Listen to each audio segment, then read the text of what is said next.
Hi, hello po. Kumusta po mga ate, mga dude?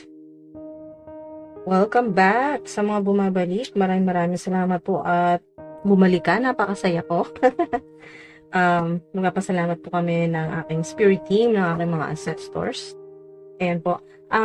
Mga ating mga dude, ito po ay bonus reading para po sa mga Cancerian, Cancer sign, o kung ang ilan naman po ay mga cross-watchers. Ayan po, maraming salamat po. Napadaan po kayo dito.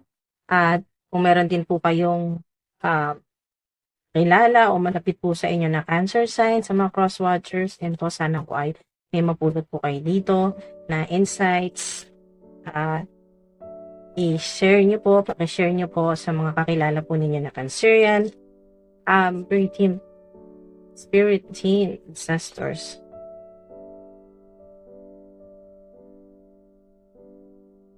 I know I messed up everything. Meron po talagang nakasakit ng kalooban po ninyo. I love you. Ayan, meron naman sa ilan na gusto ka pong pwedeng hinahanap ka sa social media or matagal nang wala kayong komunikasyon, hindi na kayo nakapag-usap, pero mahal ka pa rin ng tao na to. I love you. Mahal ka pa rin niya. Okay. I know that I crossed the line with you. Ayan. So, maring isang tao rin ito para sa ilan, no? Ito rin ay tinutukoy dito na yung sumobra, okay?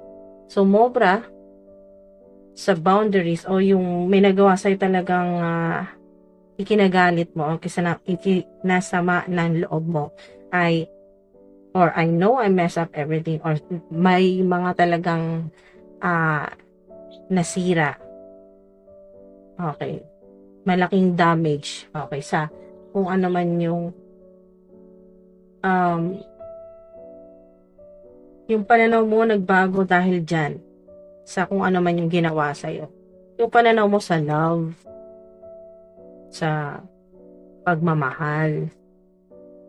Ang ilan sa inyo ay hindi ka na, dahil sa nangyari na to, yung may sumobra talaga ng tao, kung sa love ito, mga ating mga dude, kung sa love life, ay minahal mo to, itong tao na to, at hanggang ngayon mahal ka niya at nagsisisi siya eh. Nasobra siya sa ginawa niya, at alam niyang may talagang nagawa siyang malaki sa'yo na malaki ito. Na kaya yung naging epekto sa'yo ay hindi ka na madaling magtiwala. Ala, hermit. So, maaaring Virgo, it may or may not pwede pong mag-resonate yan na yung nagmamahal sa inyo. Romantically ay Virgo sign, hermit, o maaaring ikaw ito, hermit. Hanggang ngayon ay, dahil sa nangyari, sa hindi magandang ginawa sa'yo, nitong naging romantic partner po ninyo, or minahal po ninyo, fling man yan, or basta nagkaroon kayo ng connection dyan. Okay, so minahal, ex-lover, ex-partner, ex-husband, ex-wife. So, maaring nasa ibang panig na ng mundo. Ace of Swords. Pero hanggang ngayon ay iniisip ka pa rin, mahal ka pa rin ng tao na to. Maaaring ikaw ay naka-hermit mode hanggang ngayon, ay single, o ayaw, dahil sa nangyari, nadala ka na ayaw mo nang magmahal ulit. So, mas pinili mo na lang talagang maging single o solo, or maaaring ikaw ay solo parent na ngayon. Ano man po yung gender, ano man po yung edad po ninyo. Pero meron pong gustong makipag-communicate uli sa inyo, makipag-usap. Hinahanap ka sa social media, gusto kang kausapin. Oh, moon. May kinalaman sa moon. O, ito yung gusto niyang i-manifest na makasama ka na niya ulit. Okay, makita ka na niya ng personal ulit at makausap, humingi ng tawad at sabihin sa'yo na mahal ka pa rin niya. Okay? So, maaari sa ilan naman po, mga ating mga dude, ay kung hindi man ito romantically, yung connection ng tao na to sa'yo, maaring ito ay Virgo, o air sign, may Pisces din ako nakita dito, or Cancer, Cancerian, pareho po ninyong Cancerian, na iniwasan mo na, nag-disconnect ka na. Pero, ngayon niya nakikita yung kahalagahan mo. Okay. Na parang ngayon yan marirealize, parang, nga, nasobrahan nga, sumobra siya. Lumagpas na siya lumagpas na sa boundaries. Kumbaga, nasobrahan na yung ginawa sa yung hindi maganda or kung ano may nasabi sa iyo, o maaari kung ano man yung huling pag-uusap ninyo or chat ninyo na hindi maganda. Nasobrahan siya. Pero hindi mo siya pinatulan. Ang ginawa mo, nag-disconnect ka, maaring nag-delete ka na ng account or hindi ka na nakipag-usap. For a pentacle. So, maaring may kinalaman earth sign ulit, pero maaring may kinalaman yung pinag-usapan or pinag-awayan o kung ano man yung naging rason kung bakit siya sumobra sa'yo. Yung nagawa or nasabi niyang sobra talaga, yung sobrang masakit para sa'yo na kaya ka nag-isolate yung energy mo dito. Mas gugustuhin mo na lang na mapag-isa. Yan, mag-isa ka na lang kaysa masaktan ka ulit. Pwedeng kaibigan, may Capricorn. Marami sinabi sa yung evil words o yung mga masasakit na salita or sinumpa ka o ano man po ito na hindi maganda na naggawa sa'yo, pwedeng may kinalaman sa pera yan ng ating mga dude.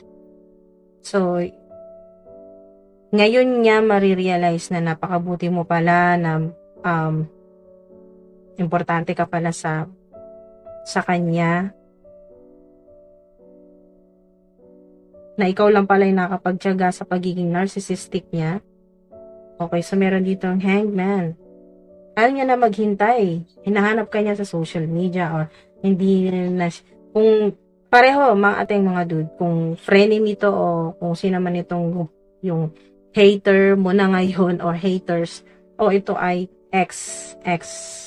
ex-lover, ex-partner na hindi na makapaghintay. Gusto ka na niyang makita, gusto ka na niyang makausap, gusto niyang sabihin na gusto niyang bumalik ulit sa buhay mo.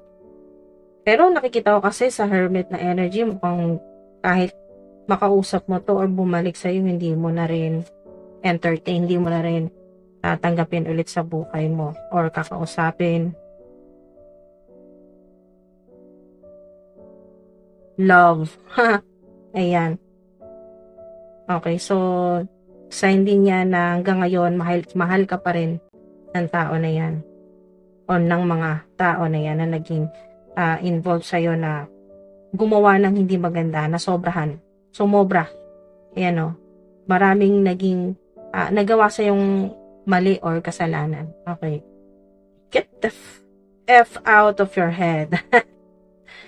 Okay, so maaring kung sino man itong gumugulo ng isip mo, romantically o haters, enemies, yung mga nasabi sa'yo hindi maganda, yung masakit talaga na nasabi sa'yo or curse o sumpawa naman po yan na sinabi sa'yo or yung huling usapan po ninyo or chat ninyo na talagang masakit talaga sa kalooban mo na marinig or mabasa yung ganon mula pa sa taong or mga tao na nag-invest ka ng love or minahal mo rin or naging importante din sa'yo or tinuring mo totoong kaibigan or totoong lover o minahal mo talaga, ay sinasabi ng spirit team ko na huwag mo nang isipin. Okay?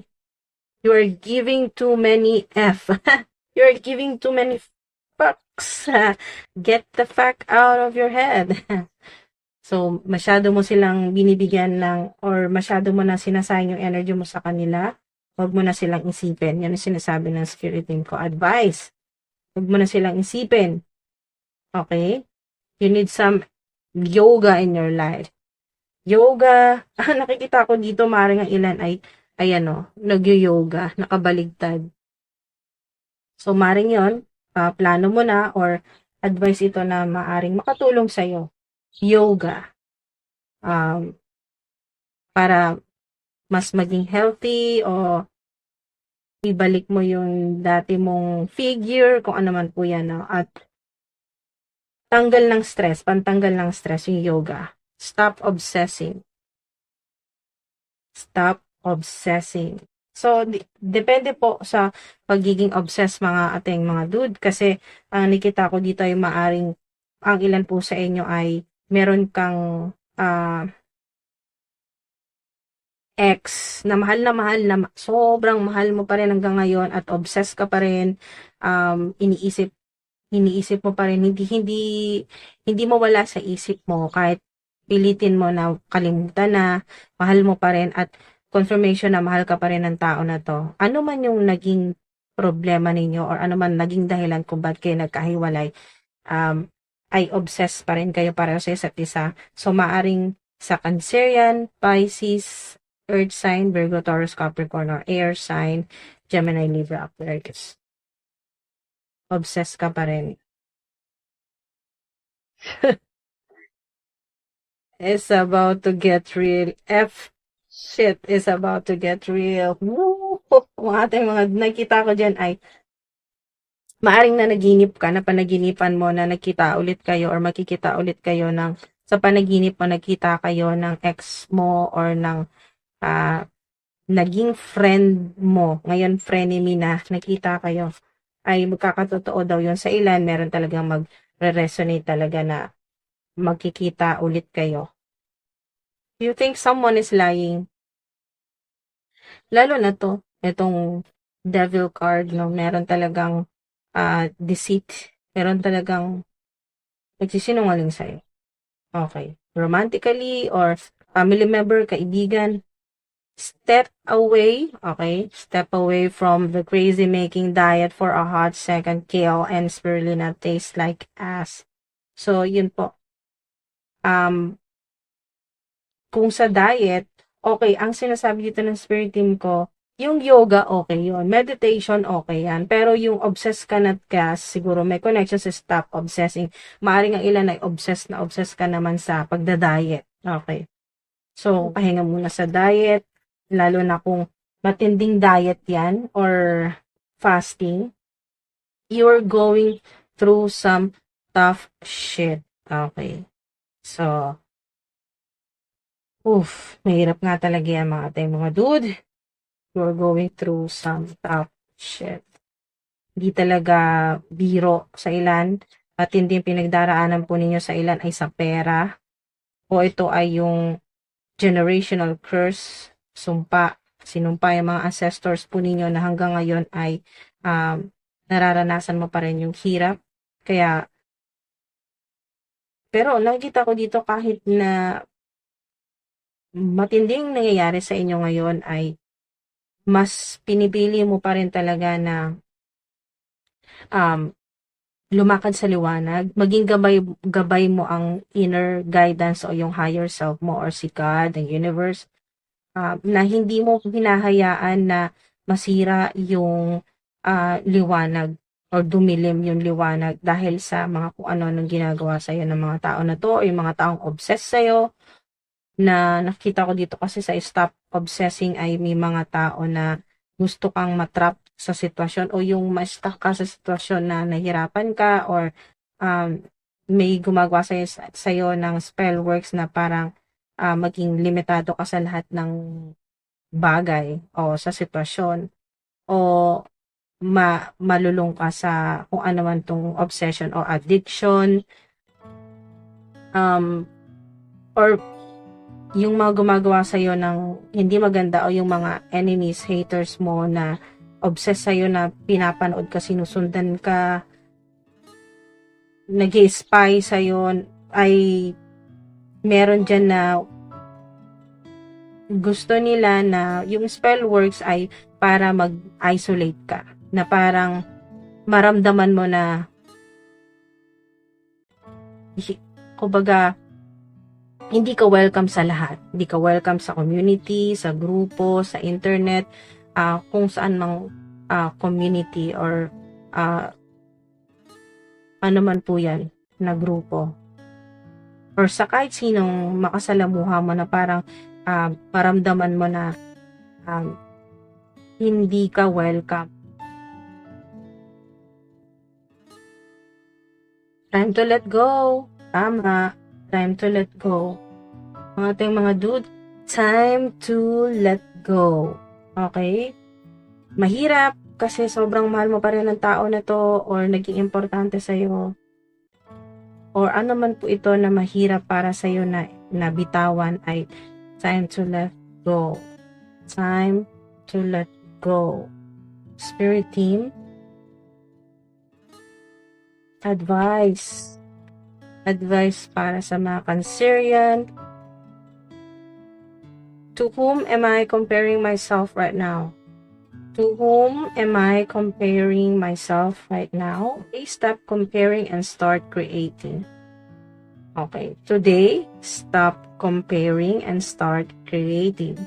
So, yun mga ating mga dude, maaring hindi mo mapigilan, pwedeng, eto yun, sa obsessed energy, hindi mo mapigilan na ikumpara yung sarili mo sa iba, kung ano yung ginagawa po ninyo, lahat doon na kailangan ninyo ay nasa iyo na. Okay? Nasa iyo na. Shine light. Ayan o. Shine light on this feeling of not enough and see the truth. Okay, so pag nalaman mo na yan, nagkaroon ka ng realization, kaya siguro naka-reverse itong hangman. Ito yung clarity o awakening. Yung kailangang ma-realize mo na walang kulang sa'yo. Hindi ka welcome sa kanila dahil ayaw nila sa'yo. Literal na hindi ka nila gusto. Or meron silang, or na-intimidate sila sa'yo. Nakikita nila na marami kang alam at hindi nila gusto yung liwanag mo. Okay, hindi nila gusto yung liwanag mo, mga ating mga dude. Kaya, hindi ikaw ang dapat mag-adjust. Okay, yung mga ating mga dude, hindi ikaw. Walang kulang sa'yo. Stop comparing and start creating. Tuloy mo lang kung ano yung ginagawa mo. Kasi meron dito, gumagawa ka ng, kung ano man ito, mga ating mga dude, creative projects, or book, libro, o ebook, o may creation dyan. Basta kung ano yung ginagawa po ninyo. Lalo na gamit po yung talent skills o yung mga kamay po ninyo. May Midas touch. What can I do to make a difference? Make a difference in someone's life today, big or small, because all of it makes a difference. Okay, what keeps you up at night? Kaya siguro ang ilan sa inyo, gising ka pa rin, no? Madaling araw na yan. Or gabi. Where can you create purpose out of your pain?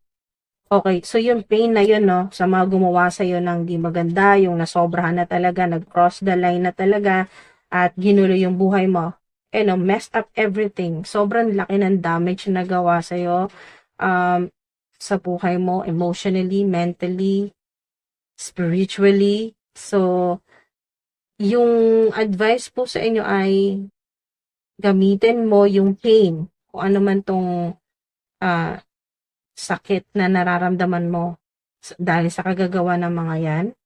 Okay, sa obsession nila, sa pagiging control freak.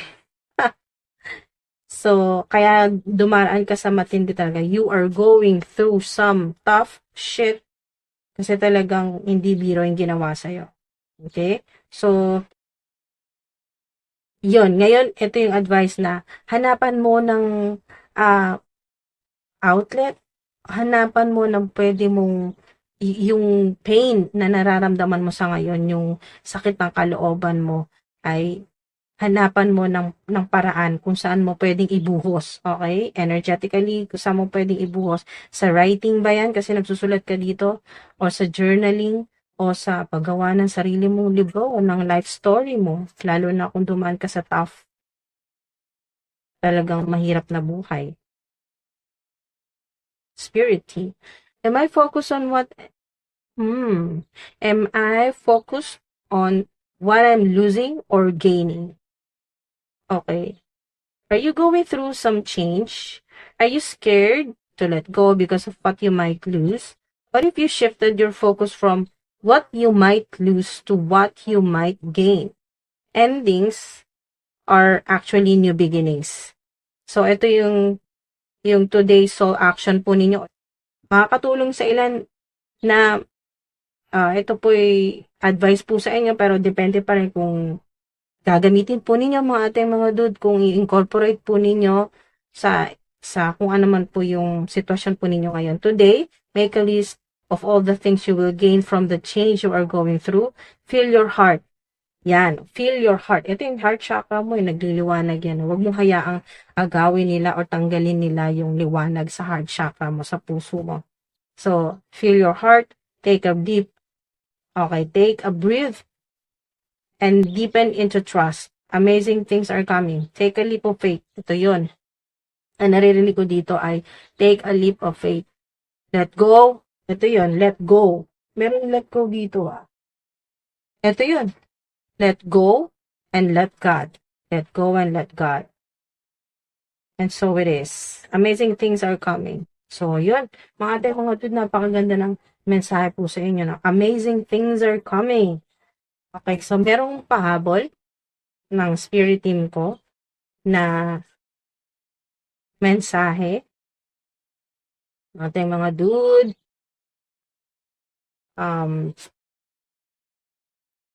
Okay, so meron po kayo ditong apple dates pomegranate. Maaring paborito nyo po itong kainin, or ito po ay meron po kayo niya nakikita, nadadaanan nyo po, or meron pong malapit nito sa bahay po ninyo, apple dates pomegranate. Sign ito ng abundance. Okay, ito yung clue dito sa amazing things are coming. So, ibig sabihin, amazing, yung career po ninyo ay mas magiging matatag. Yan po. Napakaganda ng mensahe po sa inyo. Mga ating mga dude, powerful yung mensahe po sa inyo. Underestimated, bullied. So, maaaring ang ilan po sa inyo, minsan ka nang nabully or na-underestimate, or hanggang ngayon po, nakakaranas po kayo ng ganyan. Nasa social media ka man, nasa public eye ka, or nasa public, or spotlight, or kahit hindi, kahit ano po yung ginagawa po ninyo mga ating mga dude, nasa internet ka man or wala, ay ang ilan po ay nakaranas ng underestimated o bullied or hanggang ngayon. Pero ito po yung maganda. Ito yung sinasabing amazing things are coming, triple blessings coming your way, 444, OMG, 444. Meron kayo ditong 4 of Pentacles, so maring ito po yun. Ito na yung sagot sa dasal po ninyo na matapos na yung paghihirap po ninyo sa pera, o ano man po itong problema sa Pentacles, no? Pera, material, mga material po ninyo na problema, mga payarin. O ano man po yan, 4 of Pentacles. Mga ating mga dude, 444. Sobrang synchronized. So, triple. Okay, so yung 444, mga ating mga dude, ay kung ito total po natin yan, 444 ay 12.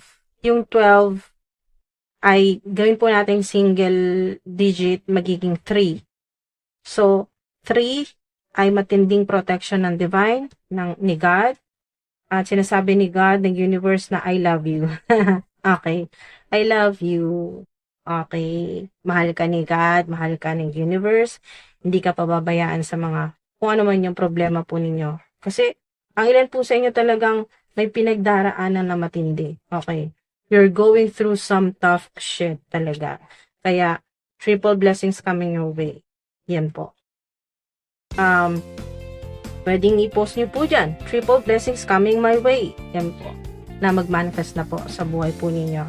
Maraming salamat po. Ingat po kayo palagi mga ating dude. Thank you po. Love and light, and